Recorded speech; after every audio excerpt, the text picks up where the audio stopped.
Welcome to Second Wind.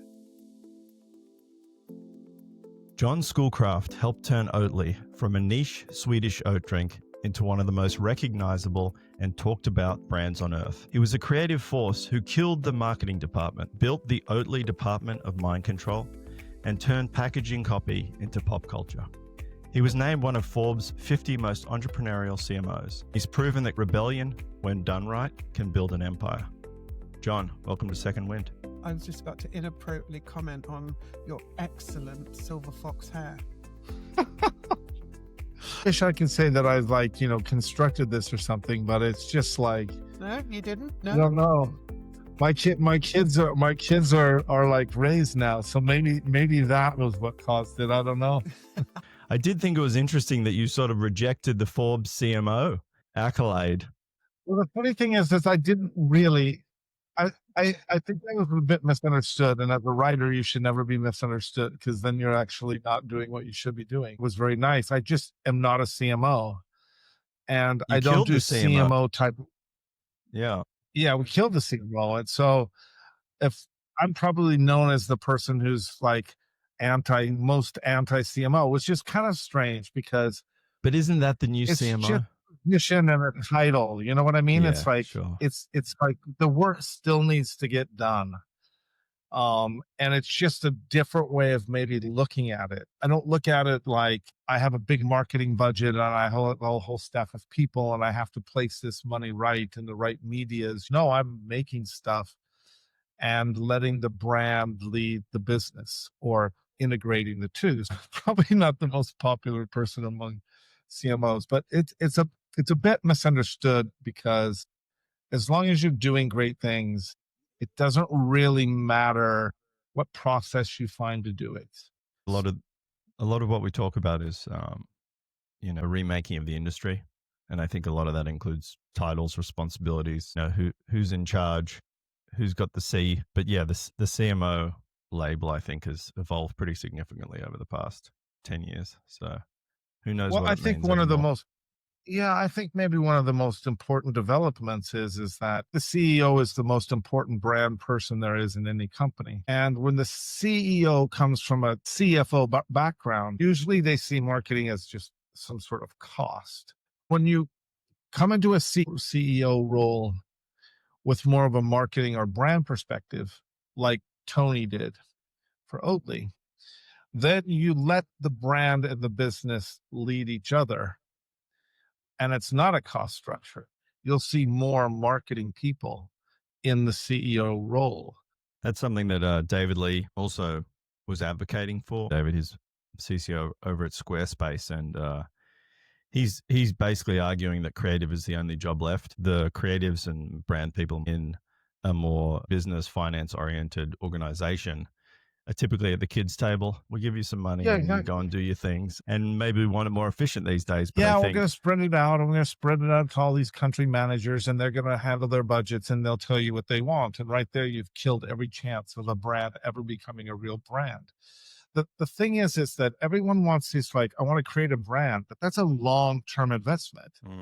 And what most people want now is just short-term performance. And that's completely different from building a brand. That's just like focusing on sales. And so if you want to build that brand, you have to invest money and time and effort in something that you don't really know if you're going to succeed or not.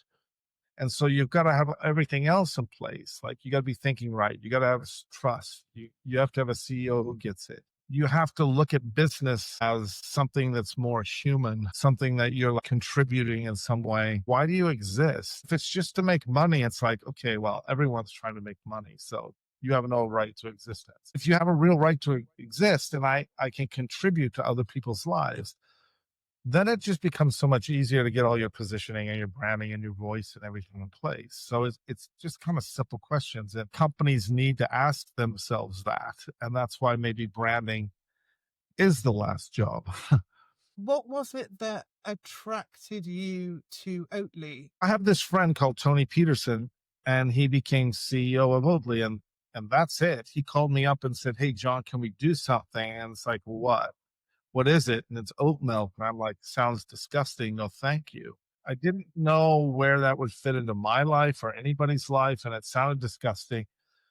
It's not like almond milk, which sounds really good, but tastes really bad and has no Okay, nutritional value. I beg to differ. What makes you think that almond? We can slug this one out later, but Well, almond milk is it's just like devouring 10% of California's water resource. Um, I mean, It is it's very just like they're thirsty. putting almond tea on an irrigating system out in the valley, pumping water into, and then they're taking all the almonds and sending them abroad. I don't know if that's what California should be doing. I'm not a politician, but I don't think it's that great for the planet. And there's We not a don't have lot a of ton of nutritional water. value. You don't have a ton of water, We exactly, don't and have a it's ton of not water. getting better. No. So we like to kick off just by asking how you got into the I industry. was a bit of a trouble kid in school. Not really a trouble kid. I got good grades, but I would, as when you do your essay, you got an hour to write an essay, and I would let 50 minutes go and try to write it in the last 10 minutes. It was that kind of thing. And I probably was just kind of against things or rebellious. And I just kind of stumbled into agency world. Well, not really. It was more like I moved to Sweden because I came here to study at the university because I had a friend, and then I met this girl who later became my wife. And at that time, trying to get into the ad industry was really difficult because they didn't want any, like copywriters in English. They wanted Swedish copywriters. And now it would probably be the opposite. yeah, Like they only want English copywriters, and it's harder to find someone writing in Swedish. I started working as a bit of a journalist, and then I had some friends in the business and figured, wow, this is pretty cool, this copywriter thing, because you can write a lot less and get paid a lot more. So I'll do that. And you could just like run around all day and make things up and have fun. So then I think I'm super competitive growing up in the US and having sports all the time. Every time I got a brief, I thought, now is my chance to solve this problem better than anyone else in the entire world. and what was it back then that once you're in there and you're a copywriter, how did you get to that point where you're kind of allergic to what traditional marketing is? There's something called clients. And this is a long story because I'm a true believer that you create your own clients, like you make them. And if you're honest and transparent with them and build up trust, they'll let you do a lot of things. But sometimes it comes into luck, like the culture of the agency you're at or the type of clients that you have, where it's just like there isn't a lot of trust and it's just like this back and forth.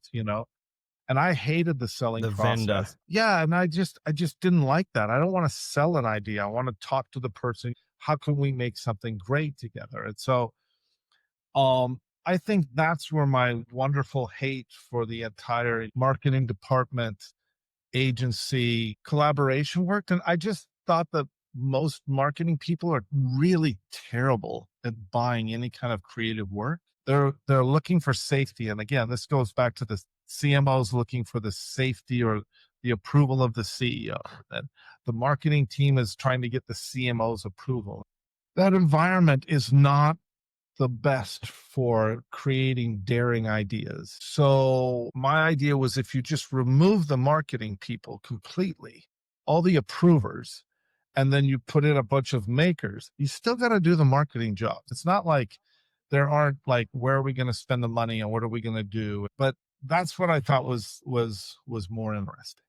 And so because I don't know, I don't think you can find the answers by doing a lot of testing and looking at an Excel spreadsheet. It just creates, a lot of fear.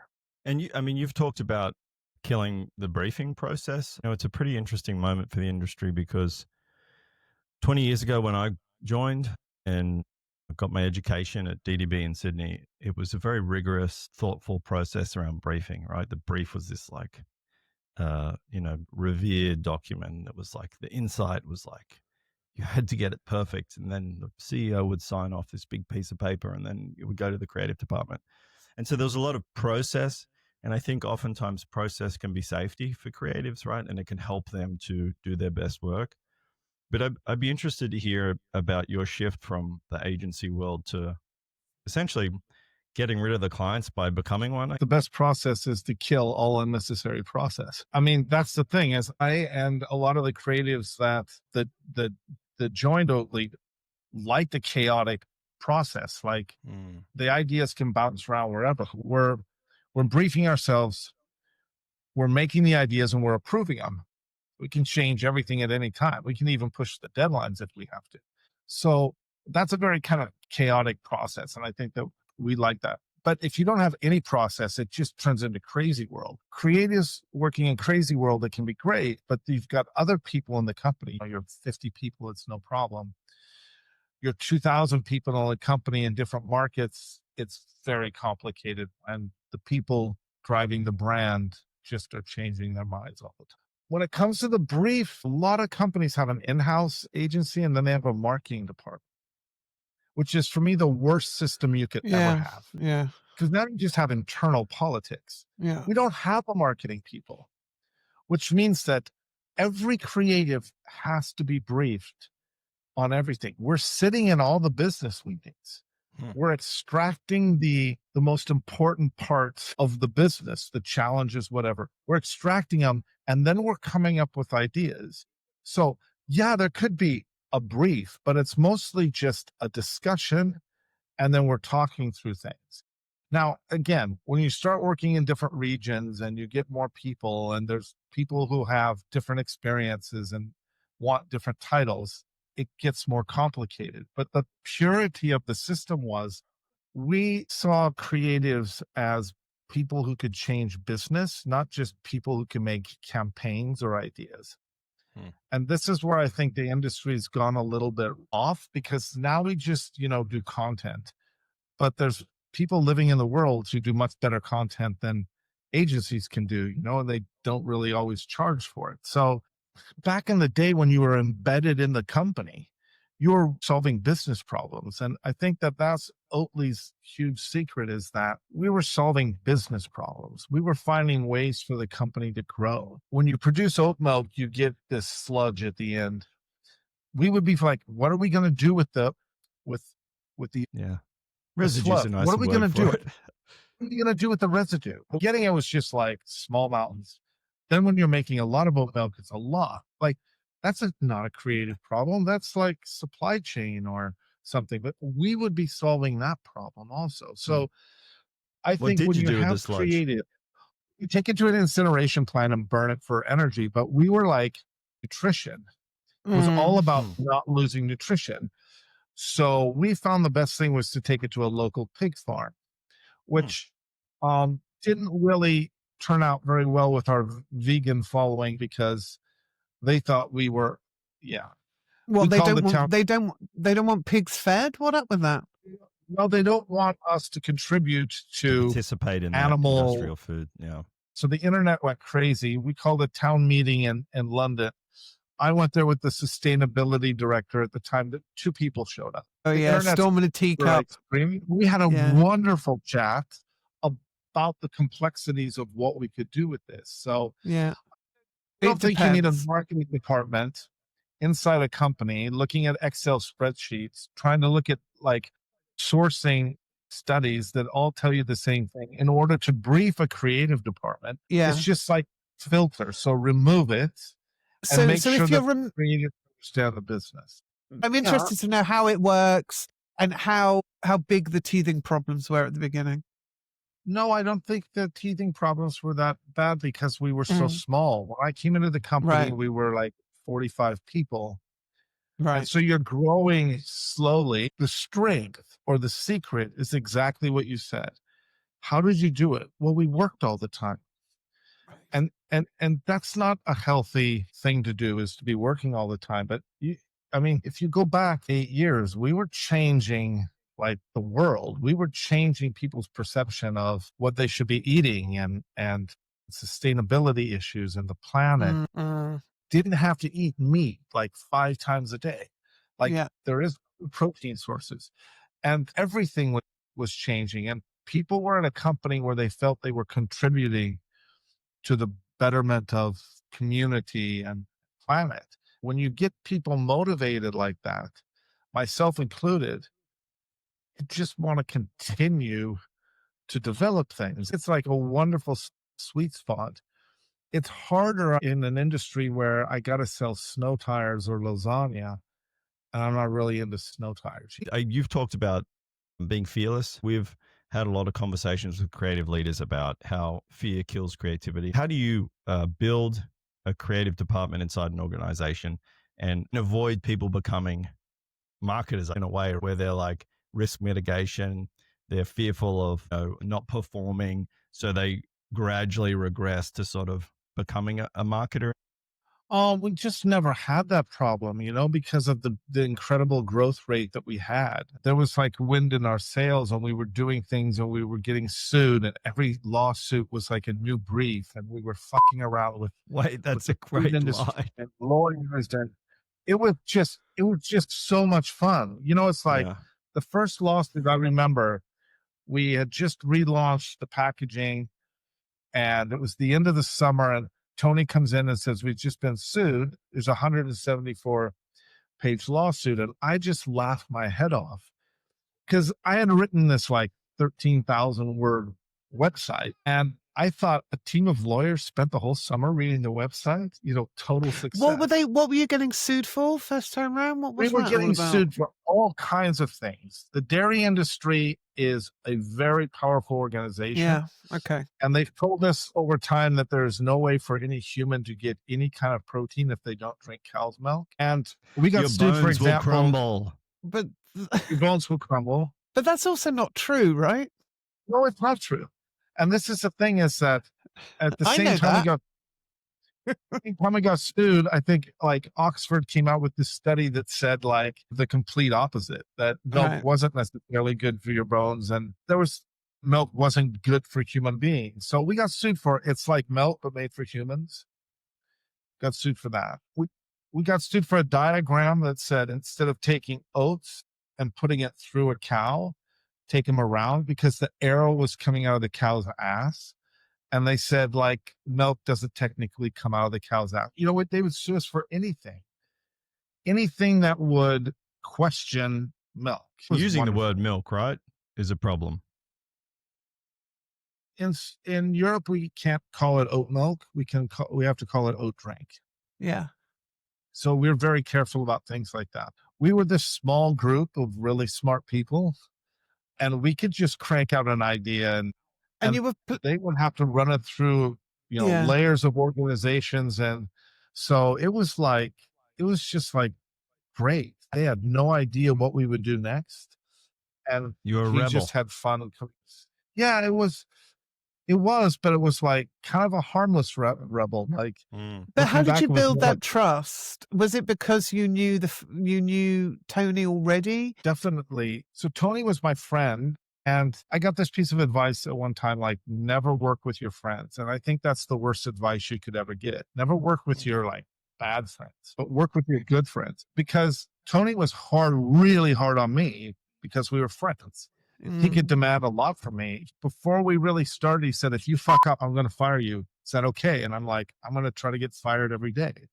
But we didn't have to try to work through trying to figure out if we trust each other and if it's right and how we're perceived. We had open discussions. We didn't agree on everything. There are a lot of things we didn't agree on, and we had very heated debates. In fact, we would almost manufacture debates in order to help us, get further in what we were working on. So that's, I think, the most important thing. Trust was established from the very beginning.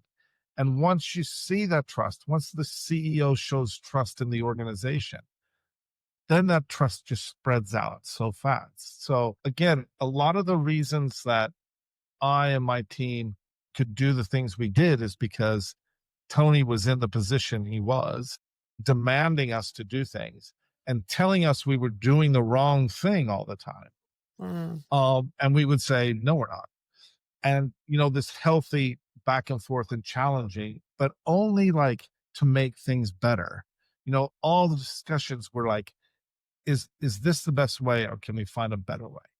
Where does that fearlessness come from? I Yeah. get the sense that's been consistent throughout your life, this sort of rebelliousness in school and fearlessness as a leader. That's pretty rare, because people are like, oh, if I lose my job, I won't be able to pay my mortgage. Humans are fearful by nature for survival. Where do you think your fearlessness comes from? I was probably born with some of it. And then I think that one of the things is I moved to Sweden when I was relatively young. So I've lived all my adult life in Europe.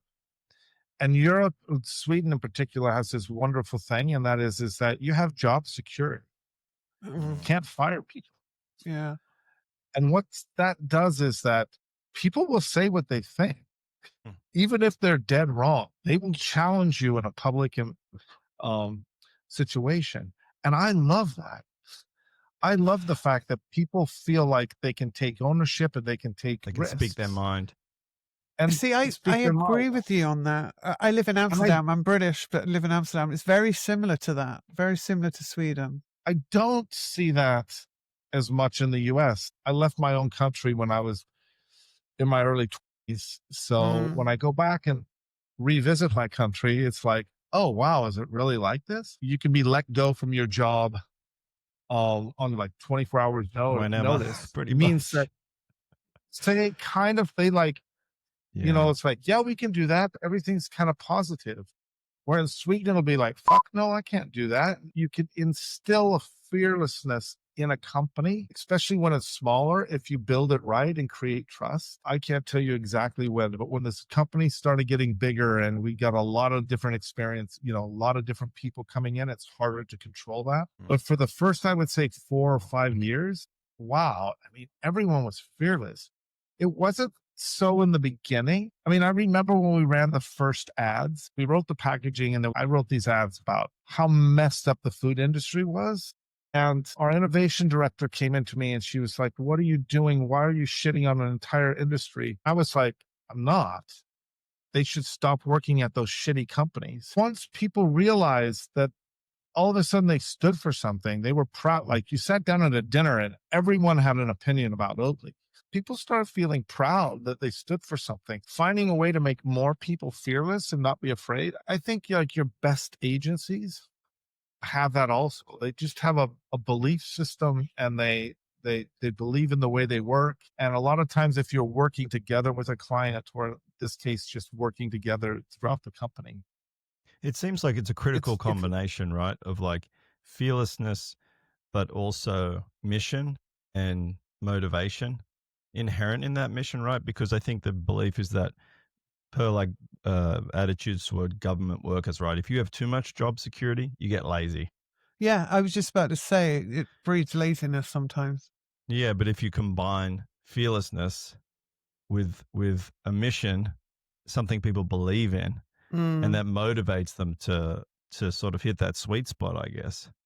But I'm not sure if I agree 100%. Like if you get too much security, you get lazy. It all depends on the nature of the job and the situation that you've created. And again, I think some people just tend to take it a little bit easier. And there's this European perspective sometimes where that's okay. If I expected everyone to work 16-hour days all the time, I would burn out my entire team. I was never like standing over people's back. What are you doing? How we got to get this, crank this out, make this happen? I was just working myself and then bringing it in and getting the team together and trying to kill this, or it's like everyone was coming with something and then you would call the team and like try to kill it, try to make it better. So yeah, perhaps, but some of those government jobs are very important. I think it goes back to your point about getting rid of process, because process can be really demotivating if you don't feel like you're having an impact on the work that you do, right? So it's sort of this cycle of and then if you feel like no one can fire you, I guess that's when you get into the negative spiral.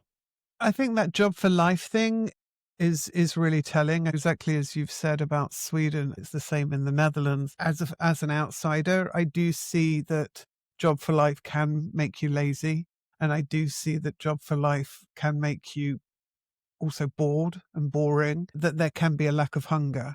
But I do see the upsides as well. That exactly as you said, speaking your mind, having the strength of will to know that you have a right to have a point of view as well. Yeah, I agree with you completely. It's just that I think I'm like almost immune, and this can sound a little bit weird to those things because I'm always trying to get fired. And again, this is a little bit like I don't control this sense is I never had a career. Like I never planned a career. I don't really trust people who like are very career focused because you're more thinking about your next step than you're actually can we just work and make something cool? And if you want to go someplace else, totally understand. That's great. But I just never planned a career. And so actually trying to get fired, it sounds like I'm just saying that, but I actually would like try to push things as far as I could. Mm. Obviously, if I did something crazy and stupid, Tony would have fired me, but he's not going to fire me for pushing things. So what And again, led up to that before Oatly came about? Where were your biggest learnings? I had a basketball coach. I thought like I'm going to be in the NBA like every kid is when he's young. If I look back now, I wasn't going to the NBA, but basketball was my life and I was pretty good at it. And I got a coach that for some reason wanted to play his son and his nephew. He said one time at practice, whoever plays best in this scrimmage is going to start. That was like the best scrimmage ever. And I didn't play in the next game. So I went in with my uniform and a bag. And for me at this age, it's like, this is it. This is all I've been focusing on, a career in basketball. I went in with my uniform in the bag to tell him to fuck off. And he convinced me to stay. And I remember coming home and my parents were like, you quit, didn't you? I'm like, no, well, my mom, like, I washed your uniform, I folded it up and I put it in a paper bag. Which you left on the bus. That taught me like, fuck it. You got to stand up for yourself. As a creative leader, I want people to feel that sense. I want people to actually go someplace else if they were not thinking that they were reaching their potential at Oatly. Of course, you don't want people to leave, but you also want the people's best. And I think that I was always thinking about the people first and their lives and their career and their trajectory. And if you think about them first, that they're going to perform for the.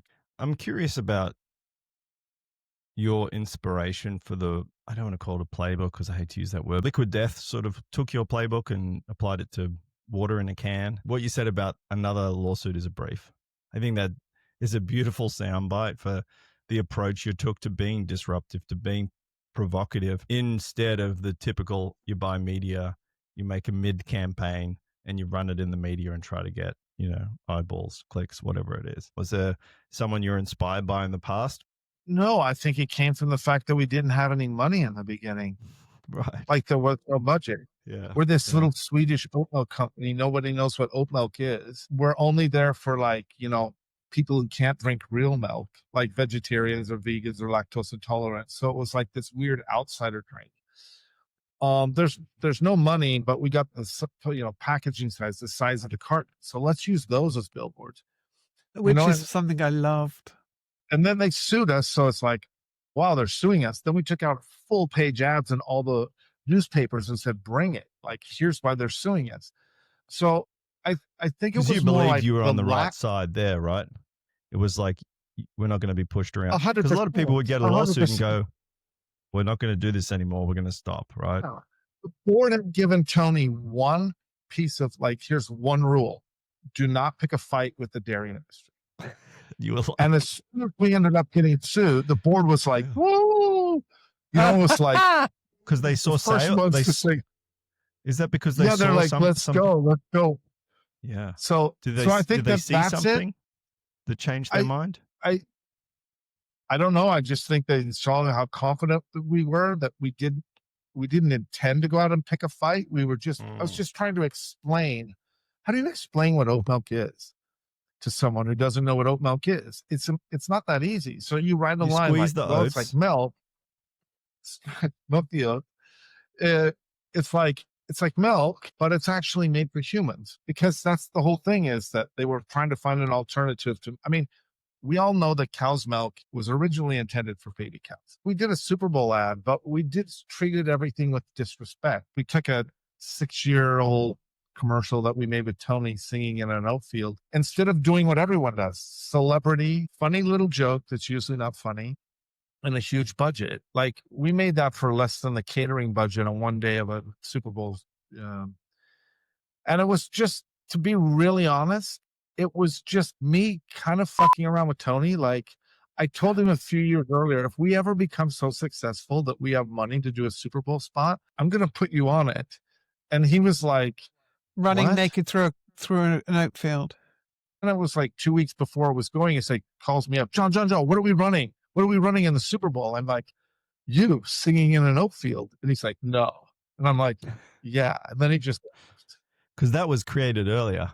So Yeah, I it was want to. created in 2014 or something. And we ran the Super Bowl spot in It's 21. like- It was like, you don't do that. The fact that you use the carton as creative space. I don't know whether they have them in the States, but certainly in the Netherlands, I love the cartons where you get the drawings, the line drawings, and they're, you know, for you to color.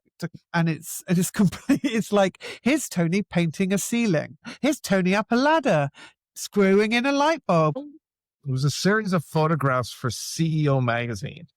And they said, like, we want you on the cover of CEO magazine. We're going to send a photographer. And then I said, tell him no, we'll do the photos. And so I've had this wonderful opportunity because my daughter has taken all the photos, like the whole Oatly visual. She's been the photographer behind it. So it's mostly like one photographer throughout the years. And so we just went to Tony and started messing around. Tony, can you put on some pajamas? So there's a photo with Tony in bed with pajamas. What CEO lets you do this? Hey, Tony, can you wash some dishes for us? And then everyone thought, what is he doing? And but that was just part of and then one is like, Tony, can you clean some cobwebs off your ceiling? Yeah, that's the one I always remember.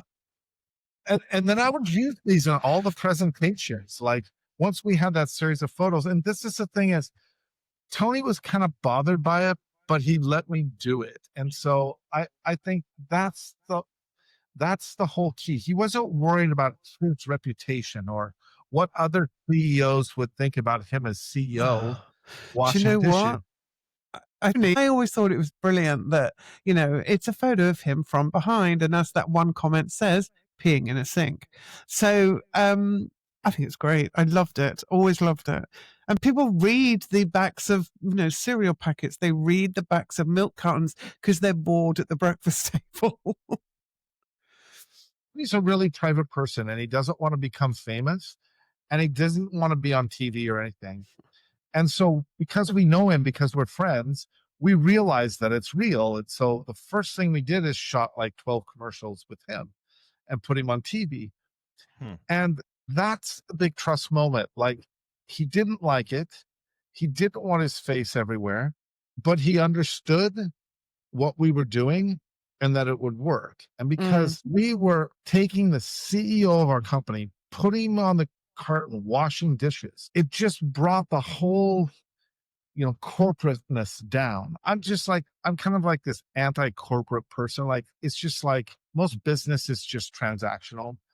And I don't think it's that interesting. And so a lot of this like anti-corporate, anti-business thing came out because Tony was the CEO and I was allowed to.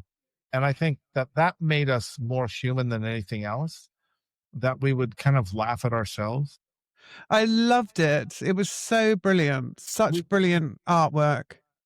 I remember we ran an ad in the Atlantic, and a lot of readers of the Atlantic read the Atlantic because it's a very smart magazine. But the headline said, "You actually read this? Total success." And it was like the dumbest ad in the smartest magazine. And we got so many people wrote into us. How could you do this? Fire your agency. And I answered all those myself because I thought this was great. Like, thank you for the advice, but you've now taken 15 or 20 minutes of your day to actually write us an email about this. So I know that one of these times you're going to go in and you're going to try the oat milk. And when you do, you're going to find out how, you know, it was just like, it was all kind of a game. It was fabulous. It was fabulous. Is there like one moment that stands out like creatively that you're most proud of from that tenure?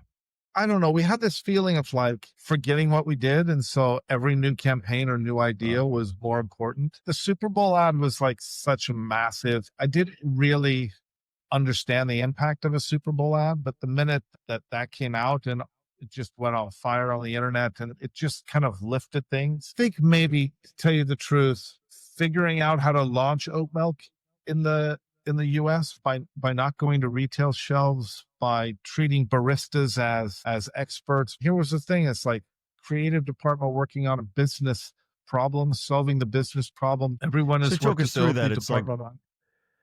people who Yeah, go really ahead. think about milk think baristas are experts in a certain consumption moment, right?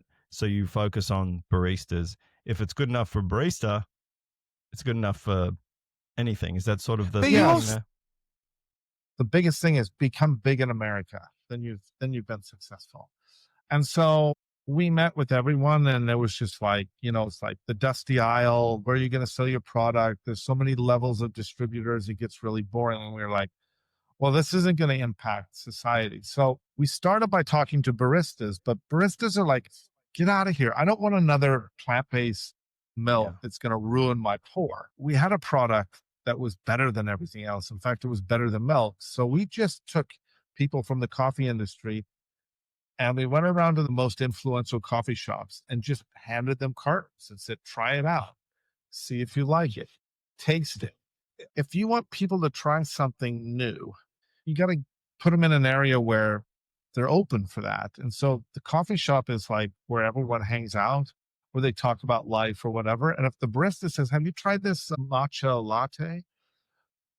They're like, no, should I? Yeah. And then they would pour you a little cup of oat milk, treating people with respect, making other people heroes, making the baristas heroes, giving them a platform. Our whole theory was just like doing something good for people instead of selling people a product. you made such an impact. How did you know when it was time to step away? If you spend 16 hours a day for 10 years, it's a lot of work. And I think when Toni left the company, it just, for me, it was like, I mean, everyone's still there. The creative team's still there. It's just the focus just gets different. It just easily becomes business. Well, John, it's been a lot of fun hearing about your time at Oatly. It's been a fascinating brand to watch from it. Just even as a consumer, I remember when it launched in the US, and I was like, Oatly barista, like, it was unusual, right? And Yeah, it was. That's what really made Yeah. it stand out, and I think it's pretty consistent with the work you did there. It was very unexpected, surprising, which I think is easy to describe with hindsight, but no one else was doing anything like that at the time. You should really be really proud of the work you did there and the impact you've had. John, thank you so much for joining us on Second Wind. It's been an absolute pleasure to meet you. Thank you for the conversation. Thank you for Thank you. bringing the silver fox hair. You're welcome. It's the only hair I have.